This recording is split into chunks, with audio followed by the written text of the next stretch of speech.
Tim Blanchip here with Divorce661.com. And today what we're doing is more of a podcast, a little bit longer discussion. And what we're going to do and start doing frequently is recap or expand rather on the videos and the short videos that we've put out. We usually do 4 pieces of content per day, per platform. So it's quite a bit of content. And we have been doing lately more short form 15-second videos where we discuss just helpful, quick tips. But they definitely do not go into any type of detail. Sometimes we have a longer, still short form, minute version on different topics. But I thought I would take this opportunity for someone to listen to maybe a 3 to 5 minute video where we expand on these topics that we covered over the last week. So let's get right into it. And we'll probably be doing this more frequently. So the first video we want to talk about that was a 15-second video was, do I really have to wait 6 months for my divorce to be finalized in California? And the answer is yes. The premise this video is coming from is based on people who may have been separated for quite a period of time. We have people that have been separated for, a year, 5 years, 20 years, for a very long time. And they're wondering, and the question always is, do we still have to wait for our divorce if we've been separated for a long time? And the answer is yes. The 6-month clock starts at not the filing necessarily of the divorce case, but the actual service of those papers on your spouse or to you is what starts the clock on the 6 months. So that's the longer detail on that. The next video was kind of a marketing video. We basically were saying we only handle amicable divorce cases in California. So that's kind of a twofold answer there. Our registration allows us only to work in California, and we are only familiar with the California divorce process. Across the board, the process is identical in every court in every county in California. And then the amicable part of that is we have specialized since 2012 in just handling friendly, amicable cases where the parties are able to reach an agreement. In the very early years, we would take all comers, it was a new business. Kind of had to back then, and we were taking contested cases, people going to court. Not that we would represent them in court, but we would do all the paperwork to get them so they could represent themselves. Fortunately, over the last 10 years, we've grown and been able to specialize in just amicable divorce cases, which is really where I wanted to be in the beginning anyways. It's a much better feeling helping people get through an amicable divorce. The next video we did was talking about people that are doing their own divorce and how many times their judgments are rejected. And I did a ton of videos this week on rejected judgments, so this might come up a couple times in this discussion. But essentially, people are doing their own divorce and they are getting their judgments rejected. I always tell people that half our business comes in from people who started their own divorce and are calling us because they need us to pick up the pieces and finish it up for them, because divorce is a very confusing process to get through. It's legal. It's a court of law. You're dotting I's, crossing T's. There's a lot of legalese that goes into it. Even for the most simplistic cases, it can be difficult to get through the process. So while we were happy to take your case on from day one, and a lot of people will call us and for consultation and decide, despite the uphill battle, they're going to try it on their own, and then they'll call us maybe 3, 6, 9 months later and say, "Hey, I talked to you back then, and we decided to do our own, try to save a little money, but we've spent so much time and wasted time, missing work and so forth, that we should have just hired you from the beginning." So that video was more talking about the fact that, if you hire us, we're going to get the process done quicker. You're not going to have to, figure out all these legal loopholes to get through, et cetera. And it is best, if you're able to hire us, that we can take over, we can start from the beginning versus having to, fix what you've done. You're going to, if you're going to pay us, might as well pay us to do the whole thing than to pick up the pieces. Once you've spent, in some of these reviews we did this week, some were over a year old, and they had a simple, no children, a few assets type cases, and they still were not done. And we could have had them done in a matter of a week. Okay, next subject was doing your own divorce is not free. So this video got a lot of attention because people think if you do your own divorce, it's going to be free. I'm not talking about free from you're not going to have to pay court fees. You're going to have to pay court fees whether you do it yourself or you hire us. That's a given unless you qualify for a fee waiver.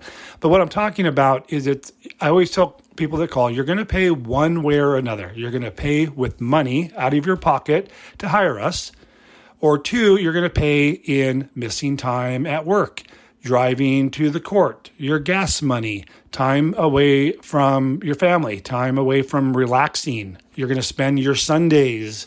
And I did a short video on this just last I guess it was Friday night, saying, what are you doing this Friday when you're probably doing your divorce, when you could be out, doing something else or relaxing or going to bed early. So that's what I mean by paying one way or another, either in money or in your time, essentially. Okay, and then I did another video called What is the exact date your divorce will finalize? And this got a lot of views on, I want to say it was Instagram, because what I did was I basically talked to Siri on my watch and said, hey Siri, what is 6 months and 1 day from today's date? And then Siri gave out a date. And the date, that was to show you that at the very soonest in California, it's the 6 months, kind of going back to what we talked about right off the bat with this video. And from the date of separation, 6 months and a day is when your divorce can be finalized. That's the soonest. And that's how it works with our clients. Because our clients are not going to court, because our clients are not, having to make any appearances in court, and because they're amicable, we get their paperwork done well before the 6 month mark, and we can turn it into court for review, for processing. And usually in those cases, we have their paperwork back approved by the court in 3 months' time. And they're done. They're done with us. They're done with the court. There's nothing they're going to get at the 6 month mark. They get their approved judgment at that 3 month mark after hiring us, even though the 6 months haven't passed. So you might be asking me, well, does that mean the divorce is done? And the answer is no. So when they get it back 3 months after we've started the process, for instance, the date that is stamped on there as far as the final divorce date is pushed out 6 months from the date of service. So our clients are usually getting their divorce done 3 months in advance, and they know when their divorce date is going to be because the court's going to use that 6 months and a day process and stamp that on the court. So people that are getting their divorce cases approved this week, our clients currently, it's October now. Most of their cases are not finalized until February, March, and even I think that's it. February, March is when we're seeing them being actually finalized because we got them done so fast. Okay, enough on that. We had a couple, like I said, a couple more specific reject issues we went over. I'll kind of skip some of those. They were people that were going on a year for their divorce, and they were in agreement from day one. This video, only reason your divorce should take longer than 6 months is, I said in this video, if you're doing something wrong, you're doing the paper wrong, which is, if you're amicable, that's usually the problem. You're getting multiple rejects. And every time you turn your paperwork, it can take from 1 to 3 months to get it back from the court, and it just sets you back. You think you're good, and then you get a reject, and then you got to figure it out again. So that's what that video is about. And also talked about, if you have trials or you enter the court system, once you do that, it's definitely going to take longer than the 6 months because they're so backlogged. I did a funny video. It was just a joke about, good marriage advice. I'm going to skip over that actually because I basically on TikTok, and you can check us out on TikTok, I did what's called a duet where you watch someone else's video and then you kind of can talk over it or, reference it in one way or another. And basically it was this workout guy, I guess I'll refer to him. His name is Papa Swolio. He's pretty funny. All he says is go to the gym. And there's this one video he did where he just kept saying, go to the gym, go to the gym, go to the gym. And so I did a duet, and then on the top of the video, I wrote, this is good marriage advice. So just kind of silly, but got a lot of views. Check us out on TikTok. The next video I did, I was titled, You're Killing Yourself Trying to Do Your Own Divorce. This was a gentleman I spoke to a couple days ago. And again, the same deal. He was a year into it, amicable, trying to do it himself and just getting reject over reject. And he didn't have the most easiest case, if you will, because there was a couple caveats. He had a prenuptial agreement, and they were trying to file that with the court. And they just, divorce is tricky enough. And when you're trying to file documents you shouldn't be filing with the court, that just causes additional headaches. So we had to kind of walk. He was at the tail end, and he was having more of a filing issue because the courts, at least LA County, has gone to being able to file your judgments even. And so that's been nice, but it's also caused some headaches for folks who are trying to avoid going down to court to file their own paperwork. Let's see, what's the next video we did? Oh, okay, this is a good one. So this video is entitled, Why Are You Using a Free Marital Settlement Agreement You Find Online? So when we get these rejects, again, I told you we talk about a lot of rejects. When we get these rejects, what people are doing is they are Googling, California Marital Settlement Agreement online, and they'll find a 5 to 20 page document that is full of legal language about divorce, and it looks super official. And they will download it, and then they will basically fill in the blanks, that's been left for community property or alimony or spouse support. The problem is these settlement agreements are free for a reason. They're bogus. They will cause a rejection.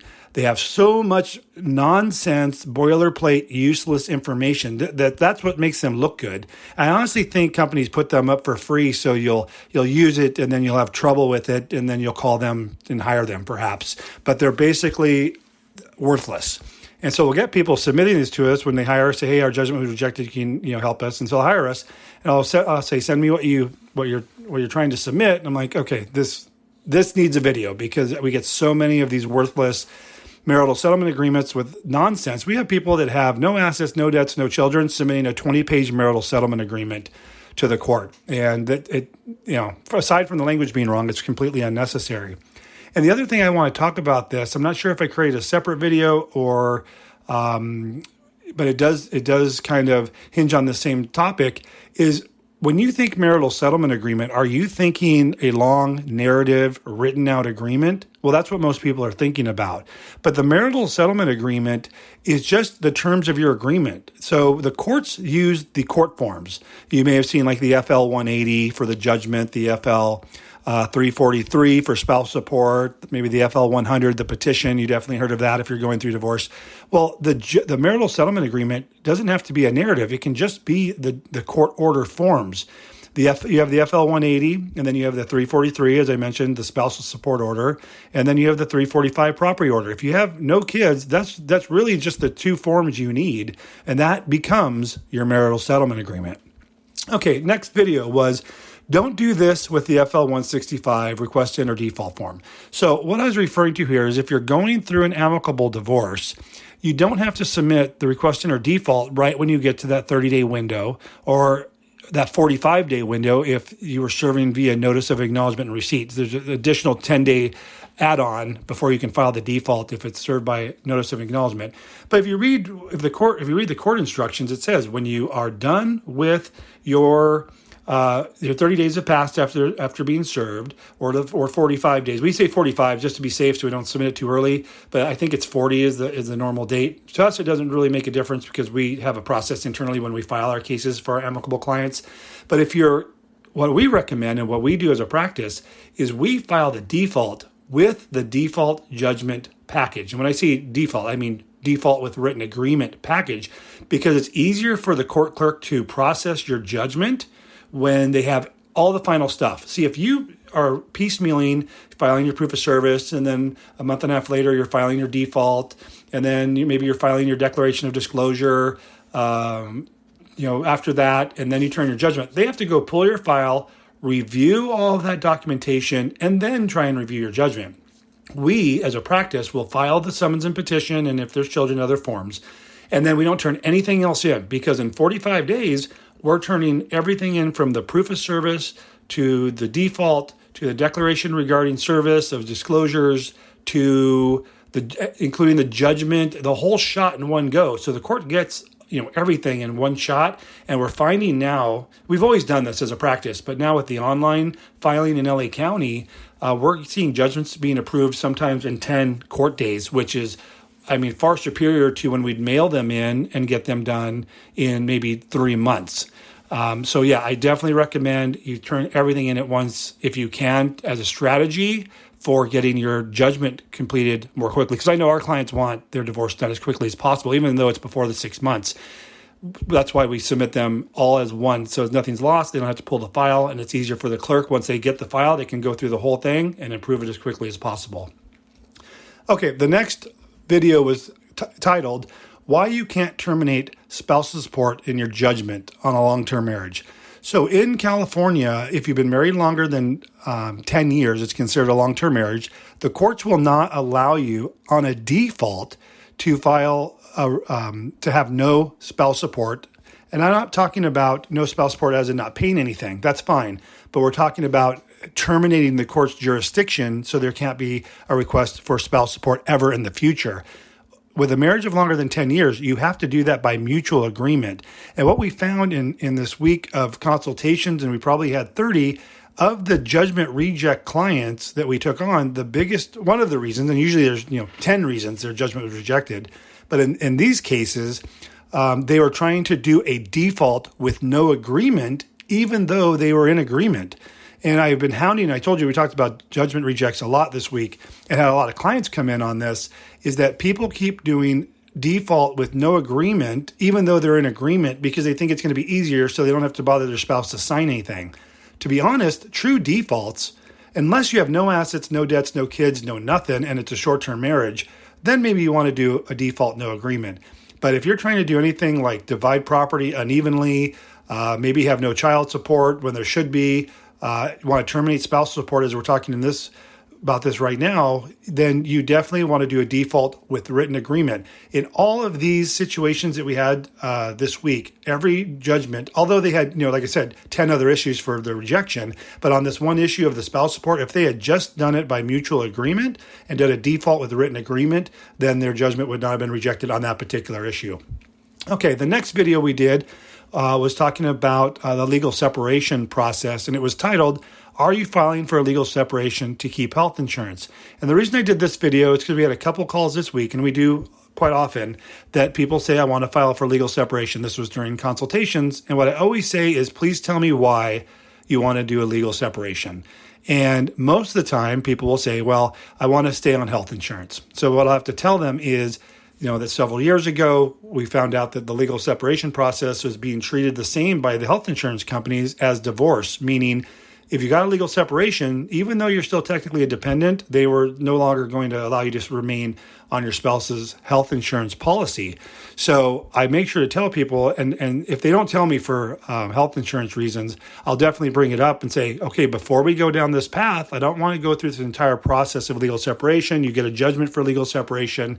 Then you find out you're getting your health insurance removed anyways, and then we have to go back and file a divorce case anyways. So if legal separation is the sole purpose that you're filing for legal separation, you're not going to want to do that. Or at the very least, you're going to want to talk to someone high up in the health insurance department. I don't think not your company, but for the actual, talk to someone at Kaiser, talk to someone at Blue Cross, Blue Shield, et cetera, and say, hey, if I get a legal separation, can I still remain as a dependent and still remain on health insurance? And every person I have talked to that I have explained this to who wanted legal separation called me back and said, yep, absolutely. They said, nope, it would treat like divorce and I'm going to be removed. So let's just do the divorce. And there's two reasons I want to talk about that. If we had gone through the legal separation process and then we got a judgment for legal separation and that case was closed, and then they found out, and this is true whether you do it for health insurance reasons or you do it for any other reason, you do a legal separation case and that's finalized. If you then want to file for divorce, you have to go through the process all over again. New case, new filing fees, new case number, the whole shot. You don't have to relitigate, the division of assets and debts and support and custody and all that. That all falls back on the legal separation case. You're just doing the dissolution of marriage, but it comes with fees. Obviously, we have to process it again. We're going to have fees. You're going to have court fees, and you're going through that whole process again. So if we can keep people from going through this process twice, we're going to do it. Okay, the next video was called "Consider This If Paying Spouse Support." And what was this? This was about is just to remind people that spouse support for many years now has not been a taxable event. And what that means is if you're paying spouse support, you don't get to deduct it. And if you're receiving spouse support, you don't have to claim it as income. And I want to say this has been going on for about 4 or 5 years now. I know it is retroactive, and I think that I might be using the wrong word, meaning if your case was filed with spouse support before this went into effect, this new law, then you still could claim it because it was retroactive to the original order. But any new order passed 4 or 5 years ago, and for as long as I can remember now, has not been a taxable event. All right, the next video is called What Happens If You Don't File a Response to Your Divorce? So the play I was taking on this is, obviously you read the summons and it says if you're not, once you're served and you don't file a response in 30 days, you're totally screwed. I mean, I'm summarizing that, obviously. But what I said in this video was basically nothing happens if your divorce is amicable, meaning that nothing happens automatically with the court. No negative action happens to you. No one's going to call you. No one's going to come arrest you. We purposely do not have our clients file a response. There's no reason for a response if you're amicable. The only benefit in filing a response if you're amicable is the court gets another $435 fee. And I think that shocks a lot of people. When you file for divorce and you file the petition, you pay your fee. If you follow the court's instruction that says, step 1, file your petition and summons. Step 2, serve your spouse. Step 3, respondent, file your response. In doing so, triggers another filing fee, and people are not aware of that. So we don't do that purposely on our amicable clients solely to save them money. And that's how we recommend you do it. The last video we did is called Why Your Default Judgment is Being Rejected. And this, again, was kind of going back. And I told you we talked a lot about rejects. This, again, is talking about trying to do something in a true default manner, meaning no agreement, even though your spouse may agree with it, and then imploring people to have their spouse be a part of the process. It'll solve all your problems. We had someone who tried to do their own divorce, and this will be a perfect example. And in doing the paperwork, they actually had found one of these online programs, and there's thousands of them, and they're terrible. And, probably 25% of the reject people that come to us come from some online service from anywhere from $39 to $400, they've already wasted, and then they still need to hire us to finish their case because the paperwork's wrong and a whole host of issues. So we definitely don't recommend you use those services. But what we were talking about is why your default judgment's being rejected is because they are, in this example, when this person did this online program, they make you file these property declarations, and so does the court. If you go directly through the court, they make you file these property declarations, and it makes it appear that even if you're amicable, you have to divide your property evenly down the line. So in this example, and I'll try to make this quick, they filed their case, they filed the property declaration, splitting pensions, splitting bank accounts, splitting values of cars, like everything down the middle. And I know why they're doing that, because that's the way the court walks you through it, that everything needs to be divided equally. So when we got into it, I was looking at their pensions, and I said, hey, your pensions are about the same value. Why are you guys splitting these? And she goes, well, can we each keep our own? And I said, of course, you each keep your own. I mean, you don't have to do the quadro if you each keep your own. And she said, okay. And I said, well, okay, you guys are selling the house and there's a little bit of equity there. How much equity is there? Oh, there's, 20,000 equity, let's say. And they had a car that one spouse was going to keep and was paid off with 20,000 equity. And I said, well, why doesn't the person with the car keep the car that's worth 20,000 and the person with the house keep the 20,000 in equity? And she said, can we do that? And I said, absolutely. She goes, well, really, we don't even want to do that. We just want to keep our own stuff. I want to keep my assets and debts. He wants to keep his assets and debts. We don't want to split anything, and we know it's not equal. Can we do that? And I said, absolutely. By doing this by agreement, you can do anything you want.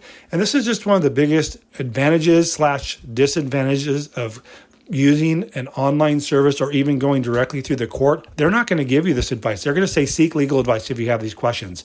So here's someone that if they would have eventually, again, this case had been going on more than a year and they're fully in agreement. Had they gone down this route, they would eventually learn they had to do 2 quadros. They would have been selling cars to split values and all this stuff that did not have to happen. They called us the same day. I had this discussion with her after they hired us, and we took care of this. We put it together exactly how they wanted, and they were so grateful to know that they could do this the way they wanted to do it. And of course, they said at the end, we wish we would have hired you from the beginning. Please give us a call. We offer free consultations. You can go to divorce661.com. Not everyone hires us. Some people don't have the money, and we get it. We still will spend the 15 minutes going over your case, looking at your summary, trying to assess if it's a simple fix, we'll tell you what it is. Keep in mind, when you get a reject from the judgment, and there might be 1, 2, or 10 things, likely that is not all the issues that came up in the judgment reject. The clerk was just busy, and they said, well, this is obviously a total mess. I'm not going to spend any more time on this. I'm going to put down 4 or 5 reasons for rejecting this. They can fix those, resubmit it, and I'll reject it for the other reasons when it comes back. But give us a call, free consultations. Just go to divorce661.com. You can click the link to schedule a consultation. You can get access to my calendar. Be happy to talk to you. And I hope everyone is having a great, we're recording this on a Sunday. So I hope you guys had a good week and have a good week next week. And maybe we'll chat with you guys soon. Take care.